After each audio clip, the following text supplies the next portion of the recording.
మంత్రబలం కార్యక్రమానికి స్వాగతం. శ్రీ శోభకృత్నామ సంవత్సరం ఉత్తరాయణం హేమంత ఋతువు మాఘమాసం శుక్లపక్షం ధనిష్టా నక్షత్రం పాడ్యమి తిథి శనివారం. ధనిష్టా నక్షత్రాధిపతి ప్రజ్ఞ. ప్రజ్ఞ అంటే విశేషమైన జ్ఞానం, బుధుడు అని అర్థం. కుజుడు అధిపతి. బుధ ప్రజ్ఞ జన్మించిన నక్షత్రం ధనిష్ట. ప్రజ్ఞకు మరో అర్థం వసువు. అష్టవసువులు అంటుంటాం మనం.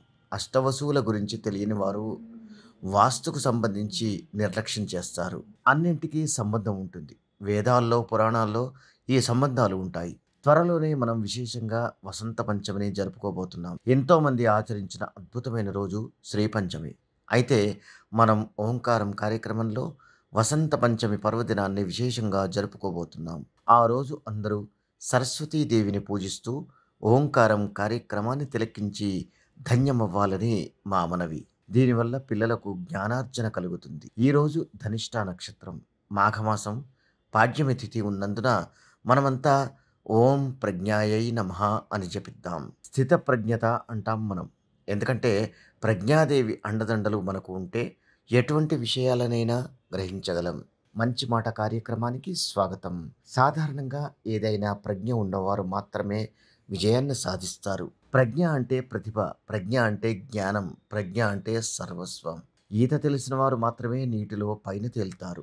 ఈత తెలియని వారు నీటిలో మునిగిపోతారు. అలాగే ఏ విద్యలోనైనా నిష్ణాతులైనా అందులోని లోతు తెలిసొస్తుంది.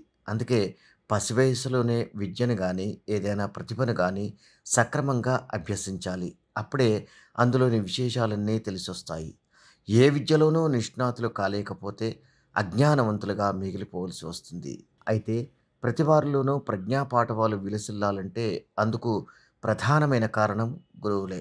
ఇందుకు సంబంధించి ఒక ఆసక్తికరమైన విశేషం ఉంది. సాధారణంగా మార్కులనేవి విద్యార్థులకు ఇస్తారు ఉపాధ్యాయులు. కానీ ఒక దేశంలో విద్యార్థులకు సక్రమంగా విద్యను బోధించే ఉపాధ్యాయులకు మార్కులను కేటాయిస్తారు.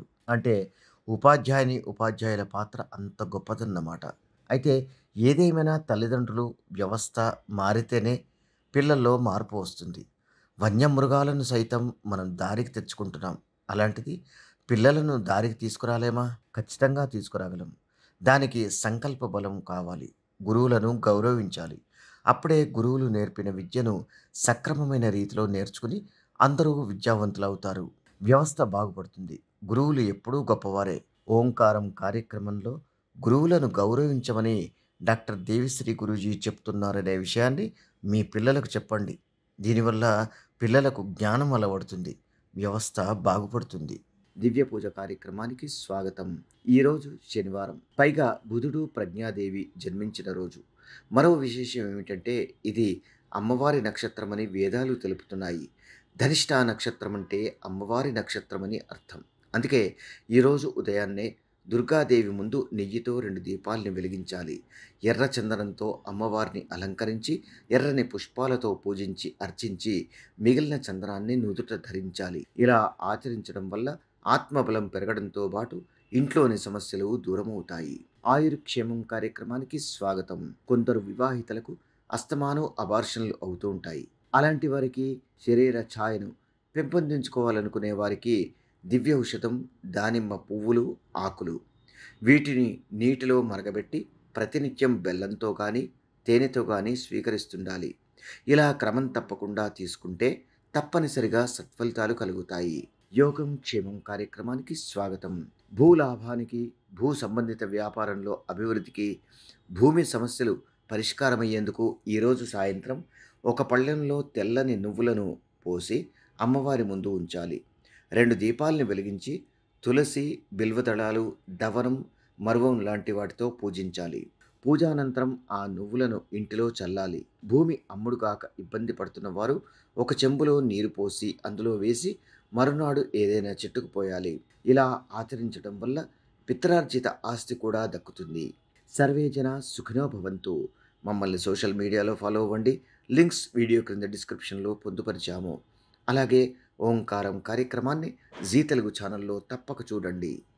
ఇదిగో మీ ముందు కనబడుతోంది. దీని పేరు శ్రీవాస్తు యంత్రం అని.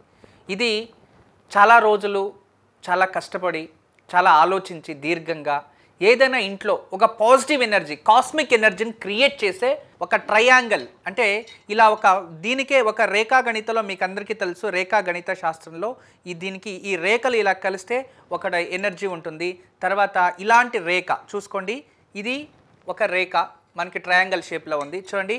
ఇదే ట్రయాంగిల్ని ఇలా కలిపితే చూసారా, ఇలా ట్రయాంగిల్ రెండు కలిపేస్తే ఒక చక్రంగా మారింది. ఇప్పుడే కానీ వీధిపోటు ఇలాంటిది ఏదైనా ఉన్నప్పుడు ఇక నుండి ఆ వీధిపోటుకి ఆపోజిట్ మనకి ఏదైతే ఉంటుందో కాంపౌండ్ వాల్ కావచ్చు, ఇంటి గోడ కావచ్చు, అది వీధిపోటు అనేది తూర్పు ఉండొచ్చు, లేదు అంటే దక్షిణం ఉండొచ్చు, పరమట ఉండొచ్చు, ఉత్తరం ఉండొచ్చు, ఏ కార్నర్లో అయినా సరే ఆ ఒక వీధిపోటుకి ఆపోజిట్ మనము ఒక ఇంటికి మేక కొట్టి, ఆ కాంపౌండ్ కానీ ఇంటికి కానీ మేక కొట్టి దీన్ని తగిలించాలంతే. దీన్ని తగిలించేస్తే చాలు. ఏ నెగిటివ్ ఎనర్జీ అయినా ఇలా పడి ఈ నెగిటివ్ ఎనర్జీస్ని అలాగే బయట తోసేస్తుంది. ఈ షేప్స్ చూడండి, ఇది 9 ఉంటాయి, 1 2 3 4 5 6 7 8 9 9 ఉంటాయి. ఇవి 9 ఇవి పాజిటివ్ ఎనర్జీని మాత్రం ఇది అట్రాక్ట్ చేసుకుంటుంది, నెగిటివ్ ఎనర్జీని అలాగే బయటికి తోసేస్తుంది. అలా తయారు చేసాం. అందుకే ఇక్కడ 9 విధానంగా 9 చక్రాలు వేసి దీని ఒక విశేషంగా సైంటిఫిక్ పిరమిడ్గా తయారు చేసాము. అందుకే దీన్ని జస్ట్ మన ఇంట్లో మేకు కొట్టి తగిలిస్తే చాలు, ఇంట్లో ఎటువంటి దోషం ఉన్నా దూరం అయిపోతుంది. మీ ఇంట్లో ఎటువంటి వాస్తు దోషం ఉంది అని ఎవరైనా చెప్తే ఇక భయపడకండి. వాస్తు దోషం ఉంది అని ఎవరు చెప్పినా భయపడాల్సిన అవసరం లేదు. వాస్తు దోషం ఉంది అని ఇల్లు ఖాళీ చేసే అవసరం లేదు.